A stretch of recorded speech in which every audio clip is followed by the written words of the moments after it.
সন্মানীয় কৰ্মচাৰীসকল, জনাই আছোঁ এটা বিশেষ গুৰুত্বপূৰ্ণ খবৰ যে অসমৰ যিসকল ৰাজ্যিক কৰ্মচাৰী আছে তেওঁলোকে যি মে' মাহৰ দৰমহা আছে সেইটো কেতিয়ালৈকে পাব, সেইটো পাওঁতে পলম হ'ব পাৰে নেকি, সেই সম্পৰ্কে আপোনালোকক জনাম। তো যিহেতু হয়তো এইটো ভাবিব পাৰে যে বৰ্তমান নতুন চৰকাৰ আহিছে, গতিকে চৰকাৰৰ কাম কাজ আৰম্ভ হওঁতে অলপ পলম হ'ব, সেইকাৰণে কৰ্মচাৰীসকলৰ যি দৰমহা এইটো মোকলাই দিওঁতে দেৰি হ'ব পাৰে নেকি। আৰু কৰ্মচাৰীসকলৰ যিটো DA আছিলে 2%, যিহেতু চেণ্ট্ৰেল কৰ্মচাৰীসকলৰ বৃদ্ধি পাইছে, সেইটো এতিয়া বৃদ্ধি পোৱা নাই, সেইটো কেতিয়ালৈ বৃদ্ধি পাব।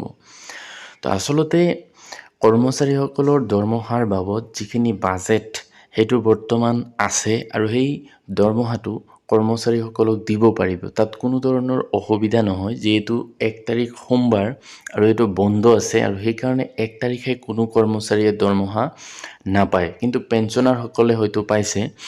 তো এই কৰ্মচাৰীসকলে আচলতে 2 তাৰিখৰ পৰা তেওঁলোকৰ যি দৰমহা এইটো পাবলৈ সক্ষম হ'ব, যিহেতু বাজেট আছে।